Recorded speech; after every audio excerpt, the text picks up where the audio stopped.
그날도 여느 날과 다르지 않은 평범한 목요일이었습니다. 아침 9시가 조금 넘어 사무실에 출근해 커피 한 잔을 내려놓고 업무를 정리하던 순간 휴대전화가 울렸습니다.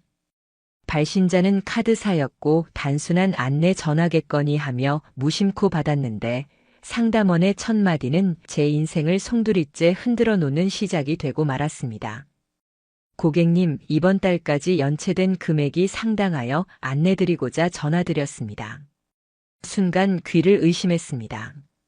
연체라니요? 저는 매달 빠짐없이 납부하고 있었고 카드 사용도 늘 일정한 범위 안에서 관리해왔습니다. 그러나 상담원이 불러주는 금액은 제가 전혀 예상할 수 없는 수준이었습니다. 무려 2,400만 원. 그 안에는 장기카드 대출, 현금 서비스, 리볼빙 결제까지 다양한 항목이 포함되어 있었습니다. 그 순간 눈앞이 아득해지고 머릿속이 텅 빈 것처럼 멍해졌습니다. 저는 곧바로 카드사 앱에 접속해 사용 내역을 확인했습니다. 모르는 거래처, 모르는 결제 항목이 수두룩하게 뜨기 시작했습니다. 온라인 명품 쇼핑몰, 고급 호텔 숙박 예약, 렌터카 대여, 고가 음식점.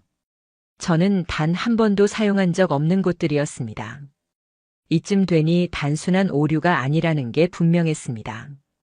심장이 요동치며 손끝이 떨려왔습니다. 그때 한 생각이 스쳐갔습니다.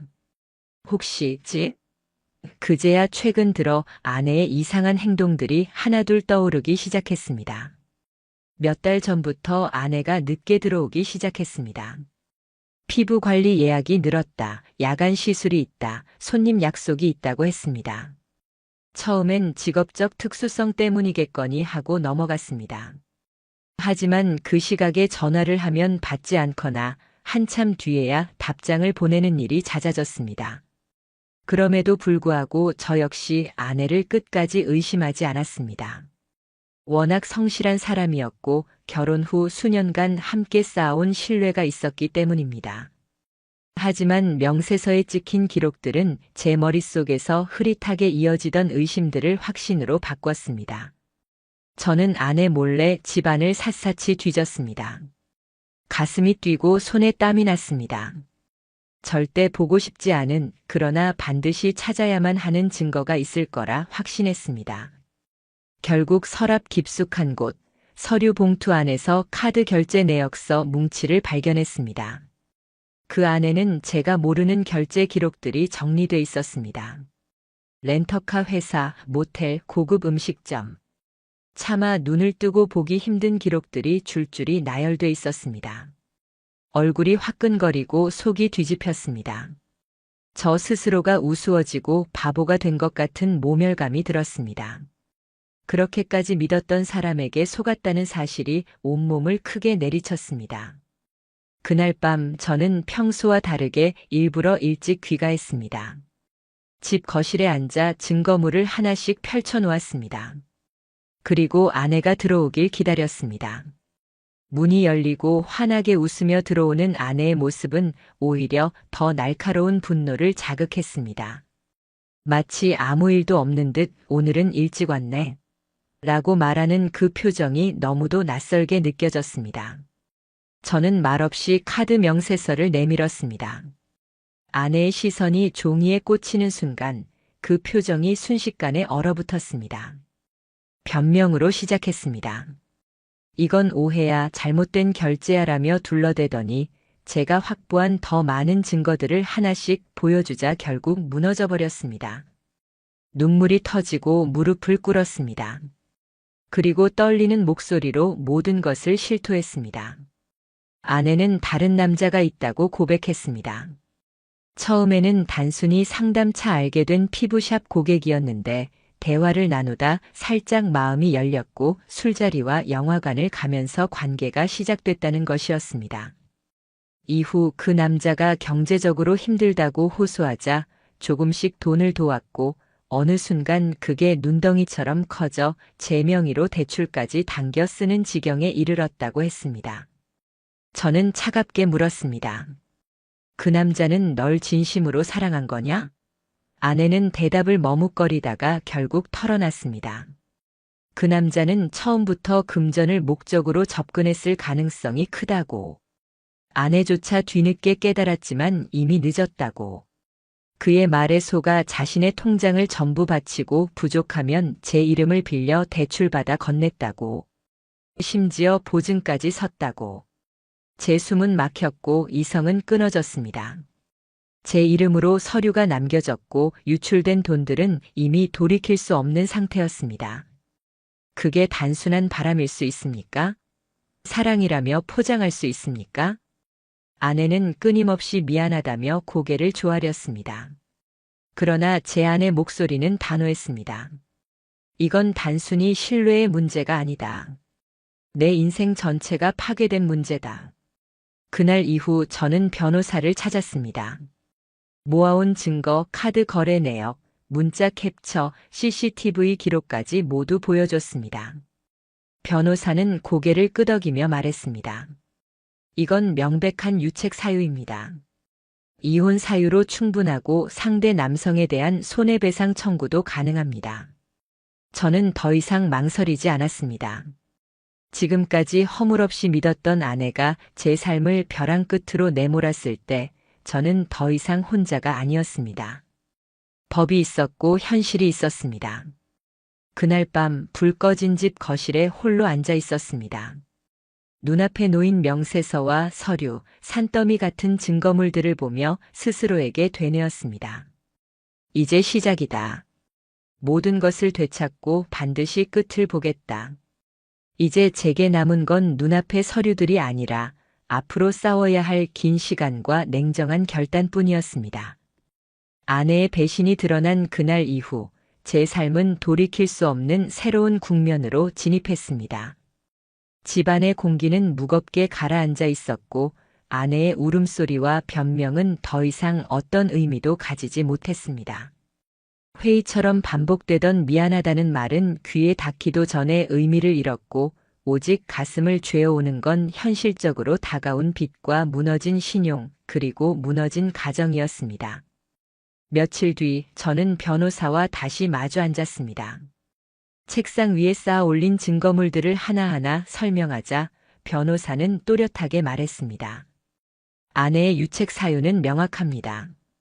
배우자 동의 없이 대출을 일으킨 것은 금융사기에 가까운 중대한 문제입니다. 이혼 소송과 동시에 상간남에 대한 손해배상 청구를 가야 합니다. 그 말은 참혹했지만 동시에 구원의 문장이었습니다. 저는 더 이상 흔들리지 않기로 마음먹었습니다. 아내에 대한 미련이 남아 있었다면 그 순간 완전히 끊어졌습니다.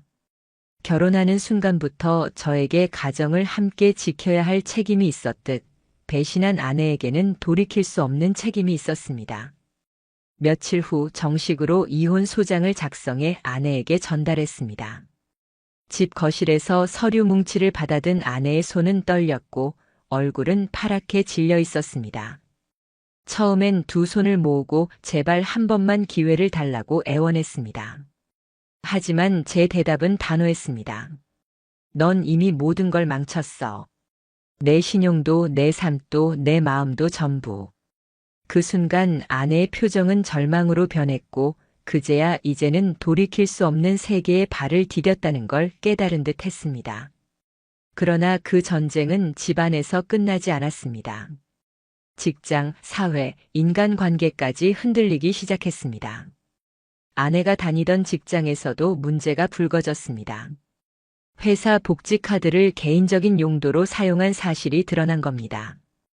회계 감사 과정에서 이상 거래 내역이 발견되자 회사 내 감찰팀은 곧바로 조사에 착수했고 아내는 점점 더 궁지로 몰려갔습니다. 결국 잦은 사직을 선택할 수밖에 없었습니다.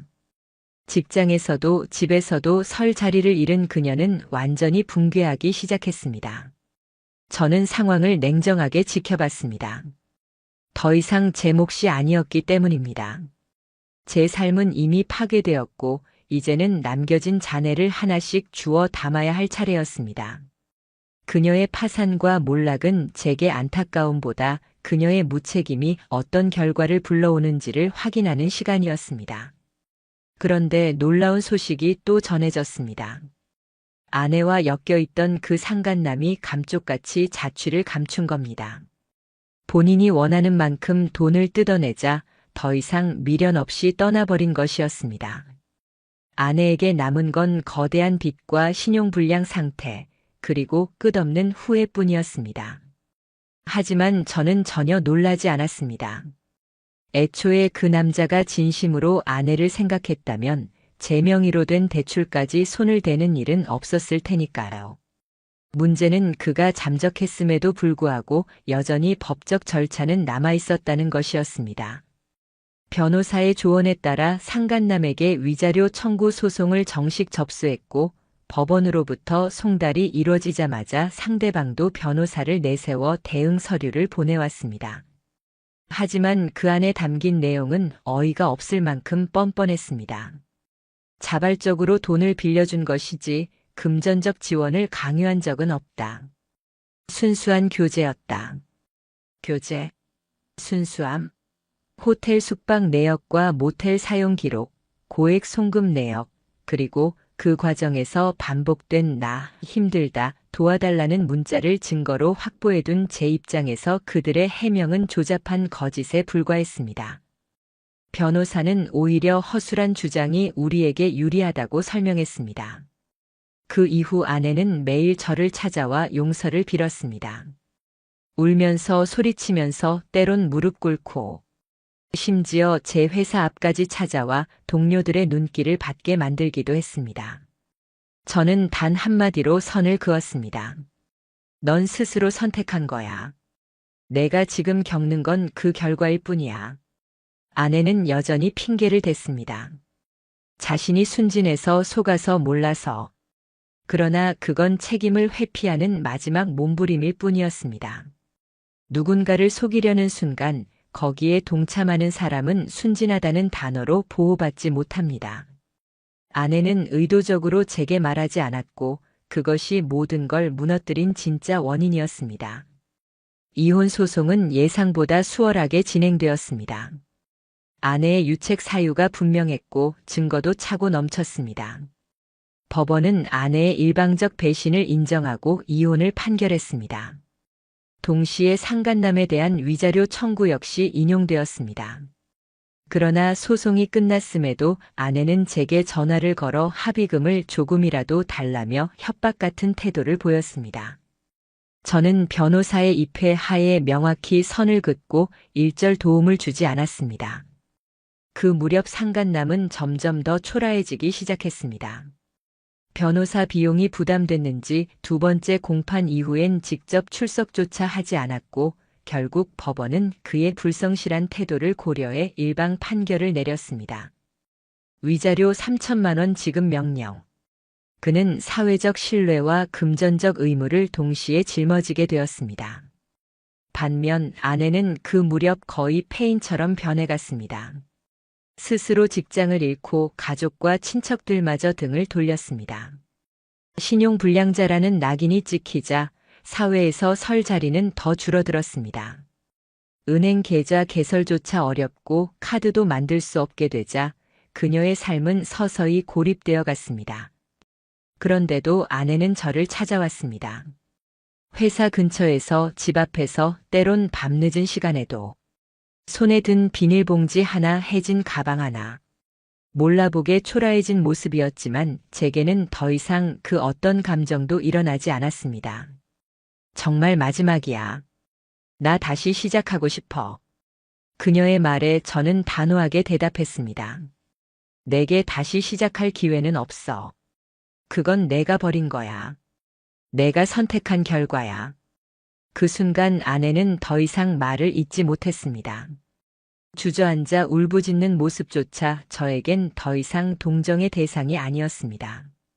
그것은 단순히 결과에 대한 정당한 대가였습니다. 이렇게 저는 아내와 완전한 단절을 선택했습니다. 미련도 후회도 동정도 남기지 않았습니다. 저를 무너뜨렸던 손길은 다시 받아줄 수 없었습니다. 그리고 남겨진 것은 앞으로 제가 살아내야 할 삶뿐이었습니다. 이혼 소송과 상간남 소송에서 승소한 이후 저는 마침내 무너진 삶을 재건하기 위한 본격적인 정리에 들어갔습니다. 상처와 분노는 여전히 깊었지만 이제 더는 그 감정들에 휘둘리지 않으려 했습니다. 현실적인 문제, 바로 제 신용과 재정 상태를 회복하는 것이 최우선 과제였습니다. 제 이름으로 발생한 수많은 대출과 빚은 이미 감당할 수 없는 수준이었습니다. 변호사와 상의한 끝에 저는 민사소송 외에도 형사고소까지 진행해 보기로 했습니다. 아내가 제 동의 없이 남편 명의로 대출을 일으킨 정황이 명확했고 일부 서류에는 위조된 서명이 남아 있었습니다. 변호사는 조심스러운 표정으로 말했습니다. 부부 사이에서도 본인 동의 없는 금융거래는 사문서 위조와 사기에 해당할 수 있습니다. 하지만 부부 특수관계 때문에 형사처벌까지 가는 경우는 많지 않습니다. 그래도 끝까지 증거를 모으시면 아내의 책임을 분명히 할 수 있습니다. 그 말에 힘을 얻은 저는 재판에 제출한 서류 외에도 카드사와 은행을 상대로 자료 열람을 요청했습니다.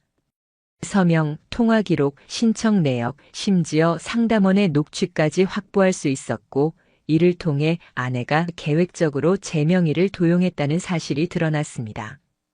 결국 카드사 측은 채무 책임을 사용자 본인, 즉 아내 쪽으로 전환하기로 합의했습니다. 일부 대출금은 제 신용에서 벗어나게 되었고 그나마 다시 숨을 돌릴 수 있었습니다. 하지만 반가운 소식은 오래가지 않았습니다. 상간남에게 제기한 위자료 소송은 법원에서 승소 판결이 났음에도 그는 끝까지 돈을 지급하지 않았습니다. 그래서 저는 곧바로 강제 집행 절차에 들어갔습니다. 그가 지방 공장에서 계약직으로 일하고 있다는 사실을 확인했고 변호사는 급여 압류 절차를 밟았습니다. 이후 그의 월급에서 매달 일정 금액이 제 통장으로 입금되기 시작했습니다. 30만 원 남짓 크지 않은 액수였지만 그 돈이 들어올 때마다 저는 묘한 감정을 느꼈습니다. 저 인간이 지금이라도 자기 죗값을 치르고 있구나. 그렇지만 그조차 오래가지 않았습니다. 몇 달이 지나자 그는 돌연 퇴사해버렸습니다. 급여 압류를 피하려는 의도임이 분명했습니다. 저는 허탈한 웃음을 지으면서도 포기하지 않았습니다. 변호사와 함께 그의 금융계좌, 차량 소유 내역, 자산 현황을 조사했고 결국 중고차 한 대와 잔고 얼마 남지 않은 은행 계좌를 찾아내 추가 압류를 진행했습니다. 그 무렵 아내는 더욱 깊은 나락으로 빠졌습니다. 퇴사 후 생계를 이어가려 했지만 쉽지 않았습니다. 백화점 화장품 매장에 이력서를 넣었지만 전 직장에서 사유로 퇴사한 기록이 문제가 되어 불합격 통보를 받았습니다. 카페, 마트 계산대 등에도 지원했지만 신용불량자라는 낙인 앞에서는 모두 고개를 저었습니다. 그녀는 사실상 어디에도 발을 붙일 수 없게 된 채 점점 고립되어 갔습니다. 저는 그 소식을 전해 들으며 생각했습니다. 이제야 현실을 똑바로 마주하는구나. 안타까움이나 연민은 없었습니다. 단 하나 그녀가 저를 파괴했던 만큼 자신 역시 파괴된다는 그 단순한 사실이 주는 묘한 통쾌함만이 남아 있었습니다. 그러던 어느 날 낯선 번호로 전화가 걸려왔습니다. 전화를 받은 순간 저는 그제야 새로운 국면을 깨닫게 되었습니다. 발신자는 다름 아닌 상간남의 아내라고 자신을 소개했습니다. 그러나 놀랍게도 그녀는 법적으로 혼인신고를 하지 않은 상태였고 사실혼 관계로 수년간 생활해왔다는 사람이었습니다. 게다가 어린 자녀까지 있었습니다. 그녀는 흐느끼며 말했습니다. 이 사람이 저와도 가정을 꾸리겠다고 약속했어요. 집도 같이 사고 아이도 키우자고 했죠. 그런데 얼마 지나지 않아 돈을 빌려달라고 하더니 통장에서 빠져나가는 금액이 커지기 시작했어요. 결국 제가 알게 된 건 이 사람이 다른 여자와 얽혀 있었다는 사실이었습니다. 순간 저는 머릿속이 얼얼해졌습니다. 제 아내만 희생자가 아니었던 겁니다. 이 남자는 처음부터 여러 여성을 상대로 기만을 반복하면서 금전적 이득을 취해온 것이었습니다. 제 아내는 그 사람에게 빠져 모든 걸 잃었지만 넓게 보면 또 다른 피해자였습니다. 분노가 치밀면서도 어쩌면 이건 벌이었다는 생각이 스쳤습니다. 며칠 뒤 또 다른 연락이 왔습니다. 이번엔 아내의 친정 어머니였습니다. 그 애가 많이 무너졌어. 밥도 못 먹고 하루 종일 울고만 있어. 병원에 데려갔더니 우울증 초기라고 하더구나. 제발 한 번만 만나서 얘기해 줄 수 없겠니? 그러나 제 마음은 냉정했습니다. 그 오랜 시간 제가 겪은 배신과 모멸을 생각하면 이제 와서 끌려 나온 병원 진단서가 제 마음을 움직일 수는 없었습니다. 저는 짧게 대답했습니다. 전 이제 그 사람과 아무 관계도 없습니다. 더는 연락하지 말아 주십시오. 그 말 이후 아내 쪽으로부터의 연락은 끊겼습니다. 저 역시 마음속에서 그 사람을 지원했습니다. 이제 더 이상 사랑도 미움도 남아있지 않았습니다. 단지 아무것도 아닌 사람이 되어 있었습니다. 하지만 이 사건은 제게 무거운 교훈을 남겼습니다. 사람은 겉으로 아무리 성실하고 선해 보여도 그 내면에 어떤 욕망과 거짓이 숨어 있는지 알 수 없다는 사실. 저는 이제 사람을 볼 때 단순한 믿음보다 신중한 의심부터 하게 되었습니다. 이혼이 확정되고 상간남에게 위자료 판결까지 받아낸 후에야 비로소 제 삶은 조금씩 안정을 향해 나아가기 시작했습니다. 하지만 제 안은 여전히 공허했습니다. 매일 밤 혼자 벽을 바라보고 누워있으면 18해라는 긴 세월 동안 함께했던 기억이 주마등처럼 밀려왔습니다. 함께 웃었던 순간, 싸웠다가도 풀었던 순간, 심지어 함께 찍었던 결혼사진까지 모두 거짓처럼 느껴졌습니다. 웃고 있는 두 얼굴이 액자 너머에서 절규하는 것처럼 보였습니다. 결국 어느 날 저는 그 사진을 떼어내고 말았습니다. 그 작은 행동이 저에겐 모든 걸 정리하는 의식처럼 다가왔습니다. 회사에서도 말수가 줄었습니다. 점심시간이면 혼자 식당 구석에 앉아 밥을 먹었고 퇴근하면 곧장 집으로 돌아왔습니다.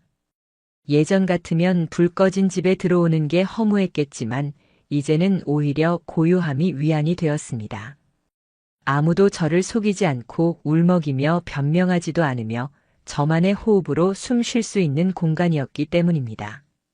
그러는 사이 상간남의 삶은 급격히 추락했습니다. 법원의 판결로 압류된 급여, 정지된 은행 계좌, 사용 불가능한 신용카드. 그는 더 이상 정상적인 금융 생활이 불가능한 상태에 놓였습니다. 결국 그가 다니던 직장에서조차 짐을 싸나갔다는 소문이 들렸습니다. 한때는 제 아내를 기만하며 호화로운 술자리를 다니던 인간이 이제는 생계를 위해 일용직을 전전한다는 이야기를 듣자 이상하게 마음이 차분해졌습니다. 법이 가진 무게감, 진실의 힘이 서서히 드러나고 있음을 실감했습니다. 그런데 어느 날 변호사에게서 연락이 왔습니다. 상간남 측에서 합의서를 보내왔다는 것입니다. 내용인즉 본인이 너무 어려운 처지이니 위자료 청구액을 절반으로 낮추어 달라. 남은 금액은 10년에 걸쳐 분할 상환하겠다는 것이었습니다. 저는 그 글을 읽고 실소를 터뜨렸습니다.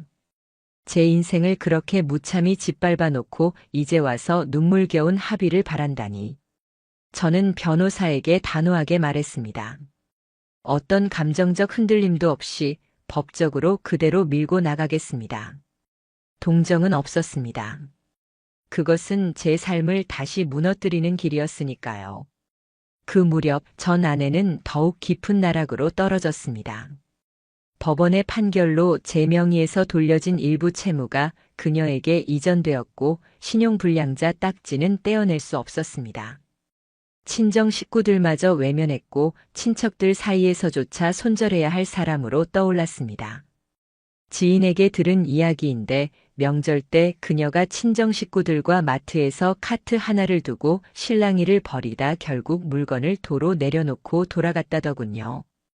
듣는 순간 제 안은 싸늘하게 식었습니다. 그 장면은 동정이 아니라 인간에 대한 냉혹한 실망감을 불러왔습니다.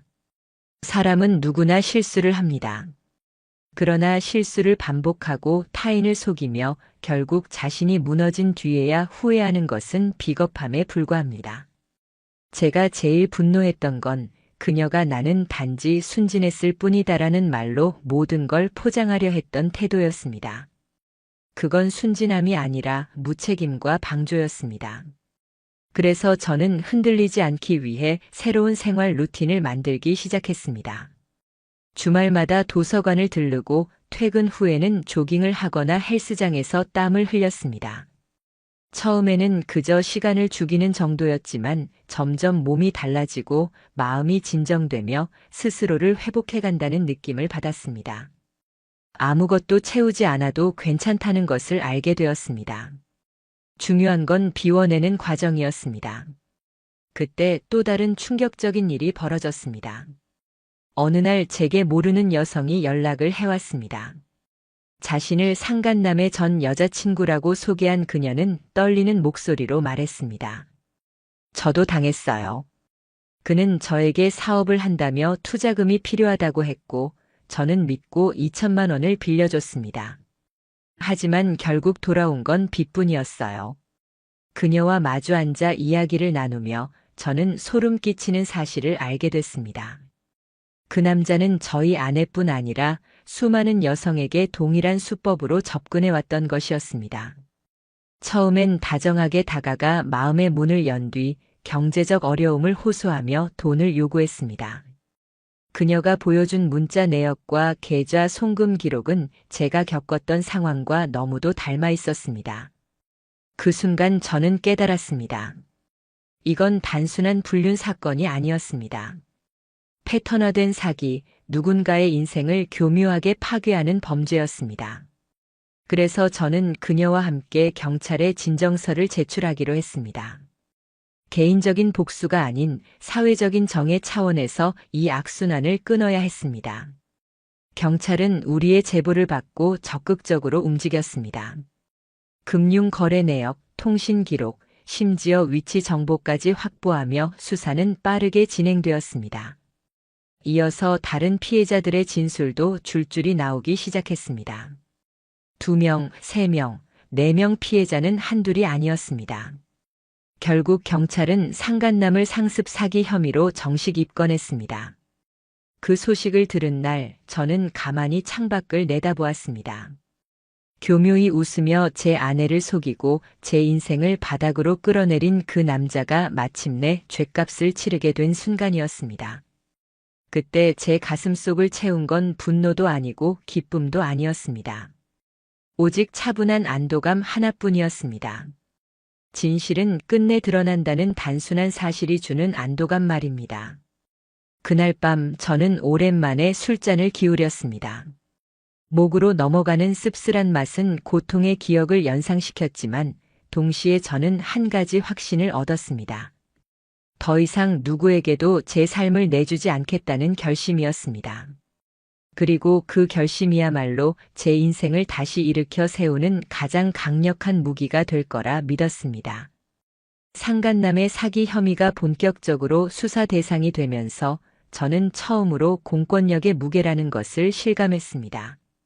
제가 아무리 분노에 치를 떨고 용서할 수 없다고 외쳐도 결국 개인의 힘만으로는 상대를 제재할 수 없었습니다. 그러나 경찰이 수사에 착수하고 검찰이 기소를 검토하는 순간 저는 비로소 세상이 돌아가는 정당함을 느낄 수 있었습니다. 진정서가 접수된 후 경찰은 법원의 영장을 받아 상간남의 금융계좌와 통화 기록을 확보했습니다. 그리고 마침내 밝혀진 사실은 충격 그 자체였습니다. 지난 2년 동안 그가 5명 이상의 여성으로부터 빌려간 돈이 1억 원을 넘어섰던 겁니다. 금액도 금액이지만 더 문제는 방식이었습니다. 단순히 돈을 빌린 게 아니었습니다. 그는 투자 기회라는 말을 꺼내거나 큰 사업을 앞두고 있는데 급히 자본이 필요하다는 식으로 말을 꾸며내며 상대의 신뢰를 철저히 이용했습니다. 말만 들으면 그럴듯했지만 실상은 계획적이고 치밀한 사기였던 것입니다. 특히 저와 제 아내의 사례는 더 심각했습니다. 자동차 리스 계약, 카드 대출, 제 명의로 진행된 금융거래까지 확인되면서 수사팀은 이건 단순한 불륜의 뒷이야기가 아니라 공모에 가까운 금융범죄라고 결론지었습니다. 물론 아내는 직접적으로 공범으로 입건되진 않았지만 사기 방조 혐의로 참고인 조사를 받게 됐습니다. 경찰은 아내가 알고도 묵인했는지 아니면 속아 넘어갔는지를 철저히 따져 묻고 있었습니다. 저는 경찰서에서 증인 조사를 받으면서도 묘한 기분이 들었습니다. 몇 달 전까지만 해도 저는 단순한 피해자였는데 이제는 사건의 한가운데 서서 진술을 제공하고 범죄 행위의 전모를 밝히는 데 중요한 역할을 맡게 된 겁니다. 저의 삶이 이렇게까지 휘말리게 될 줄은 정말 꿈에도 몰랐습니다. 그 와중에 또 한 명의 등장인물이 있었습니다. 바로 상간남의 사실혼 배우자였다는 여성. 그녀는 어린 아이를 품에 안고 경찰서를 찾아와 양육비 청구와 사실혼 파기 소송을 준비 중이라고 했습니다. 그녀의 떨리는 목소리가 아직도 귀에 생생합니다. 아이만은 죄가 없잖아요. 저는 이미 인생이 무너졌지만 이 아이만큼은 지키고 싶습니다. 그녀의 말을 들으며 저는 한동안 아무 말도 할 수 없었습니다. 저 역시 무너진 삶 속에서 아이의 웃음만 붙잡고 버텨왔기 때문입니다. 이 아이들이 무슨 죄일까? 저 혼자만의 아픔이라고 생각했는데 사실은 수많은 사람이 함께 무너지고 있었던 겁니다. 이제 제 화살은 더 이상 아내를 향하지 않았습니다. 물론 아내의 잘못은 용서할 수 없었지만 진짜 악의는 상간남에게서 비롯되었습니다. 그는 하나의 가정을, 한 사람의 인생을 넘어 여러 가정을 동시에 파괴한 악질적인 존재였습니다. 법정에서 마주할 생각을 하면 여전히 분노가 치밀었습니다. 경찰 수사가 어느 정도 마무리되면서 사건은 검찰로 송치되었습니다. 제가 확보한 증거와 여러 피해자의 증언은 큰 힘이 되었습니다. 결국 상간남은 사기 및 횡령 혐의로 기소되었습니다. 변호사는 제게 말했습니다. 피해 규모가 크고 반복성이 분명하기 때문에 구속 수사는 피할 수 없습니다. 예상대로 그는 구속되었고 법원으로 넘어갔습니다. 공판은 생각보다 짧았습니다. 증거가 워낙 명백했고 피해자들의 진술도 일관되었습니다. 그는 대부분의 혐의를 인정할 수밖에 없었습니다. 결국 1심에서 선고가 내려졌습니다. 징역 3년. 판사는 판결문에서 이렇게 말했습니다. 피고인은 반성의 기미를 보이나 상당 기간에 걸쳐 다수의 피해자를 속여 금전적 피해를 입혔습니다. 반복성과 계획성, 피해 규모를 고려할 때 실형을 선고하지 않을 수 없습니다. 그 순간 저는 법정에서 그의 고개 숙인 뒷모습을 보았습니다. 예전처럼 능청스럽지도 오만하지도 않았습니다. 비참하고 초라했습니다. 저는 크게 분노하지도 않았습니다. 차라리 허무했습니다. 이렇게 초라한 인간에게 제 삶이 무너졌었다니. 그러면서도 진실은 결국 드러나는구나라는 사실이 커다란 위로가 되기도 했습니다. 한편 전 아내의 상황은 더욱 악화되었습니다. 이미 신용불량자로 낙인 찍힌 그녀는 제대로 된 직장을 구할 수 없었고 소규모 미용실을 차려보려 했지만 예약금을 받고 사라지는 식의 사기 행태로 또다시 문제를 일으켰습니다. 결국 피해자들의 고발로 조사를 받게 되었고 사람들 사이에선 그녀의 이름이 하나의 사기 사례처럼 회자되었습니다. 저는 그 소식을 듣고도 아무런 감정이 일지 않았습니다. 동정도 미움도 아니었습니다. 그냥 제 삶과는 아무 상관없는 남들의 소식 같았습니다. 그녀의 몰락은 이미 예견된 길이었으니 말입니다. 변하지 않는 본성, 끝없는 자기 기만은 언제든 같은 결말을 불러올 수밖에 없었으니까요. 저는 이제 제 삶을 되찾는 데만 집중했습니다. 주말이면 도서관에서 책을 읽고 평일 저녁이면 운동을 하며 생활 리듬을 만들어갔습니다. 스스로를 단단히 붙들고 서기 위해 허무와 공허를 채워넣는 대신 비워내는 시간을 선택했습니다. 그러다 문득 깨달았습니다. 내가 정말 갖고 싶었던 건 화려한 삶이나 남들이 부러워하는 결혼 생활이 아니었다는 걸요. 그저 평범한 일상, 누구에게도 휘둘리지 않는 내 삶의 주도권. 그것이었습니다. 그래서 저는 다시 글을 쓰기 시작했습니다. 처음엔 일기처럼 시작했지만 점점 사건의 전개와 제 감정을 정리해 나갔습니다. 그렇게 기록된 글들을 익명으로 올려두자 놀랍게도 많은 공감이 쏟아졌습니다. 댓글에는 저와 비슷한 상처를 가진 사람들이 자신도 같은 고통을 겪고 있다며 위로를 건네왔습니다. 그때 저는 깨달았습니다. 제가 겪은 이 일은 단지 개인적인 불행에 그치지 않는다는 것을요. 세상 어딘가에는 지금 이 순간에도 누군가가 같은 상처를 안고 살아가고 있다는 것을요. 그렇다면 제 이야기는 누군가에게 힘이 될 수도 있겠다. 누군가에게 경고가 될 수도 있겠다는 생각이 들었습니다. 이것이 저의 다짐이자 복수 이상의 의미였습니다. 단순히 누군가를 무너뜨리는 게 아니라 제 파괴된 삶에서 배운 교훈을 세상에 전해 다시는 같은 피해가 반복되지 않게 하는 것. 그것이야말로 제가 끝까지 지켜야 할 가치라고 생각했습니다. 상간남의 실형 선고가 내려지고 시간이 조금 흐르자 제 삶은 느리지만 분명히 회복이라는 흐름을 타기 시작했습니다. 매일이 지옥 같았던 시절과는 달리 이제는 하루하루가 그저 버틸 수 있는 시간이 되었고 점점 평범한 고단함으로 변해갔습니다.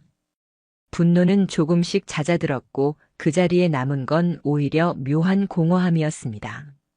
하지만 공허함도 결국 삶의 일부가 되어갔습니다. 저는 그것을 억지로 지우거나 없애려 하지 않았습니다. 대신 글을 쓰기 시작했습니다. 처음에는 단순히 일기처럼 그날 있었던 일을 기록하는 수준이었습니다. 하지만 시간이 갈수록 과거의 사건들, 당시 느꼈던 감정들, 저를 파괴시켰던 고통의 순간들을 체계적으로 정리하게 되었습니다. 익명 커뮤니티에 글을 올리기 시작하자 놀라운 반응이 돌아왔습니다. 단순히 흥미 위주로 읽는 사람이 아니라 저와 비슷한 상처를 겪었던 수많은 이들이 제 글을 읽고 공감을 표했습니다. 저도 같은 경험이 있어요. 저는 아직도 상처에서 벗어나지 못했는데 글쓴이님은 대단합니다. 읽는 내내 제 일 같아서 눈물이 났습니다. 이런 악질은 사회적으로 절대 용납해서는 안 됩니다. 수백 개의 댓글 속에는 저 혼자만의 이야기가 아니었음을 확인시켜주는 목소리들이 있었습니다. 그제야 깨달았습니다. 이건 단순히 저의 개인적 복수극이 아니었습니다. 이 사회 어딘가에서 말하지 못한 채 고통을 이겨내고 있는 많은 사람들이 있었고 저의 이야기가 그들에게 작은 위로가 되고 있다는 사실을 알게 되었습니다. 그러던 어느 날 뜻밖의 편지가 제게 도착했습니다. 발신인은 바로 교도소에 수감된 상간남이었습니다. 처음에는 열어볼까 말까 망설였습니다. 그의 얼굴조차 다시는 떠올리고 싶지 않았고 그가 무슨 말을 하든 제게는 어떤 가치도 없다고 생각했기 때문입니다. 하지만 호기심은 결국 저를 이기고 말았습니다. 편지 봉투를 뜯었을 때 안에는 2장 남짓의 종이가 들어 있었습니다. 당신께 진심으로 사과드립니다. 제가 저지른 행동이 얼마나 많은 사람을 무너뜨렸는지 이제야 뼈저리게 깨닫고 있습니다. 제 가족도 당신도 그리고 제가 상처를 준 수많은 이들에게 너무도 큰 고통을 안겼습니다. 남은 시간 동안 반성하며 살겠습니다. 죄송합니다. 저는 편지를 읽고도 아무런 감정이 일지 않았습니다. 미움도 연민도 동정도 아무것도 없었습니다. 저는 이미 그의 존재 자체가 제 삶과 무관해졌다는 사실을 알고 있었기 때문입니다. 중요한 건 그가 어떤 마음으로 이 편지를 썼는지가 아니라 제가 다시는 그에게 어떤 감정도 소모하지 않겠다고 다짐한 제 선택이었습니다. 하지만 제 삶에 다시금 그림자가 드리우는 순간이 찾아왔습니다. 그러니까 저를 배신하고 모든 걸 무너뜨린 그 사람이 또다시 저와의 연락을 시도한 겁니다. 처음에는 모르는 번호로 전화가 왔습니다. 받지 않자 문자 메시지가 도착했습니다. 이번이 정말 마지막이야. 나 아직 너에게 하고 싶은 말이 있어. 딱 한 번만 얼굴 보고 얘기할 수 없을까? 저는 답하지 않았습니다. 그러나 그녀는 포기하지 않았습니다. 어느 날 밤에는 아파트 현관 앞에서 저를 기다리고 있기도 했고, 또 다른 날에는 제가 다니는 헬스장 근처에서 서성이다 마주치기도 했습니다. 시간이 그녀를 얼마나 낡게 만들었는지는 눈으로 보는 순간 깨달을 수 있었습니다. 한때 제가 알던 그녀는 환하게 웃으며 사람들과 어울리던 사람이었습니다. 하지만 눈앞에 선 그녀는 머리칼은 푸석했고 눈밑은 깊게 꺼져 있었고 걸음걸이마저 힘겨워 보였습니다. 저를 보자 금세 무릎이라도 꿇을 듯한 기세로 다가와 조심스럽게 입을 열었습니다. 정말 미안해. 이제야 내가 뭘 잃었는지 알겠어. 너 아니면 안 되는 사람이었다는 걸. 그녀의 눈물이 바닥에 떨어졌지만 제 마음은 흔들리지 않았습니다. 저는 단호하게 말했습니다. 이미 늦었어. 넌 알면서도 그 선택을 했잖아. 지금 내가 겪는 건 내가 만든 결과야. 그녀는 더는 아무 말도 하지 못했습니다. 고개를 숙인 채 그 자리에 얼어붙었고 저는 무표정으로 그녀 곁을 지나쳐 아파트로 들어왔습니다. 그게 우리가 나눈 마지막 대화였습니다. 그 후로 그녀는 제 앞에 다시 나타나지 않았습니다. 그러나 세상은 우연처럼 또다시 그녀의 이름을 제 눈앞에 던져주었습니다. 지역 커뮤니티 게시판에서 우연히 그녀의 이름이 적힌 글을 발견한 겁니다. 땡땡동 작은 미용실에서 사기당했습니다. 예약금 명목으로 돈을 받고 며칠 뒤 가게를 닫아버렸어요. 연락도 안 되고 계좌도 정지된 상태입니다. 조심하세요. 원장 이름은 땡땡땡입니다. 이름을 본 순간 저는 직감했습니다. 또다시 그녀였습니다. 결국 똑같은 방식으로 타인을 속이고 있던 겁니다. 순간 허탈한 웃음이 나왔습니다. 사람은 그렇게 쉽게 변하지 않는다는 사실을 다시 깨달은 것입니다.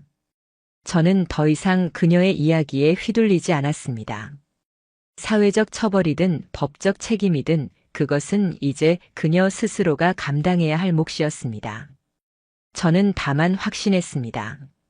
어느 누구도 어떤 사건도 더 이상 제 삶을 흔들 수 없을 거라는 것을. 저는 그녀가 어떤 결말을 맞든 전혀 신경 쓰지 않을 겁니다. 이 사건을 통해 다시 한번 진리를 깨달았습니다.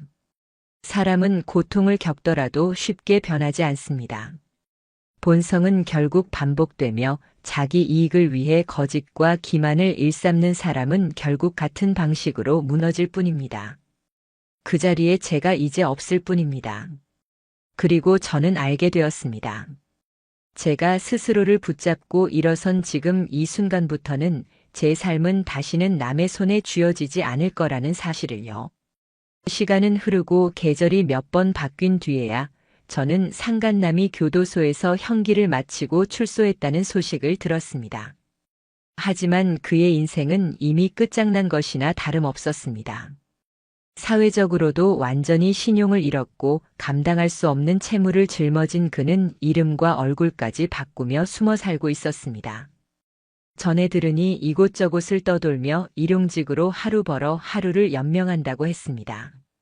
마트 앞에서 전단지를 나눠주거나 공사장에서 막일을 하면서 겨우 목숨만 이어간다고. 저는 그 소식을 듣고 마음이 전혀 흔들리지 않았습니다. 과거 같으면 분노나 조롱이 올라왔겠지만 이제는 아무런 감정도 들지 않았습니다. 이미 제 인생에서는 오래전에 지워진 이름이었습니다. 그는 단순히 자기 선택대로 무너졌을 뿐이고 저는 거기서 벗어나 새로운 길을 걷고 있을 뿐이었습니다. 그와 달리 제 전 아내의 소식은 더 무겁게 들려왔습니다. 미용실 예약금을 가로챘던 사건이 결국 수사로 이어졌고 그녀 역시 사기 혐의로 고발당해 정식 조사를 받게 되었다는 것이었습니다. 주변 사람들 사이에서는 남편에게 버림받은 여자가 결국 저렇게까지 됐다더라라는 소문이 돌았고 그녀는 더 깊은 나락에 떨어졌습니다. 제가 아내를 탓했던 건 단순히 바람 때문이 아니었습니다. 그 모든 과정에서 제 이름을 도용하고 제 삶을 파괴했다는 사실이었습니다. 그런데 그녀는 끝내도 변하지 않았습니다. 또다시 타인을 속이고 거짓으로 현실을 모면하려다 결국 같은 결말을 반복했습니다. 저는 더 이상 놀랍지도 않았습니다. 단지 사람은 쉽게 변하지 않는다는 사실을 다시 확인했을 뿐이었습니다. 그 이후 저는 담담하게 제 삶을 이어갔습니다. 혼자 산 지 제법 오랜 시간이 흘렀습니다. 가족이나 친구들이 종종 다시 결혼할 생각 없냐고 물었지만 저는 늘 고개를 저었습니다. 외로움이 찾아오기도 했지만 복잡하고 거짓된 관계 속에 다시 발을 들인다는 것은 제게는 이제 사치나 다름없었습니다. 차라리 혼자의 고요함이 제게는 안식이 되었고 감사의 이유가 되었습니다. 그러던 어느 날 가까운 친구가 술자리에서 제게 물었습니다. 넌 어떻게 그렇게 냉정하게 정리할 수 있었어?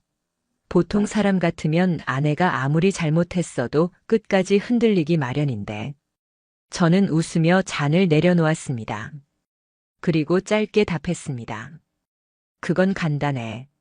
내가 끝까지 참았던 건 내가 그녀를 사랑했기 때문이고 그녀가 날 사랑하지 않았다는 걸 알게 된 순간 모든 게 끝났어. 그 말에 친구는 고개를 끄덕였습니다. 그리고 저 스스로도 확신할 수 있었습니다. 제게 아픔을 안긴 건 배신 그 자체도 아니었습니다. 사랑이라고 믿어왔던 관계가 사실은 사랑이 아니었다는 것, 그 사실을 깨달은 순간이 진짜 고통이었습니다. 하지만 역설적으로 그 깨달음 덕분에 저는 다시 일어설 수 있었습니다. 이제 저는 누구에게도 의존하지 않습니다. 사람을 무조건적으로 믿지 않고 누군가가 진심으로 저를 대하고 있는지를 예민하게 살핍니다. 그것은 경계이기도 하고 동시에 저를 지키는 힘이기도 합니다. 저는 제 이야기를 다른 이들에게 꼭 전하고 싶습니다.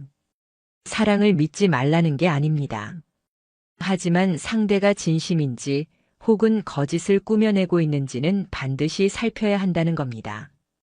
인간의 직감은 생각보다 뛰어나서 순간순간 우리에게 경고를 주곤 합니다. 저는 그 경고를 무시했습니다.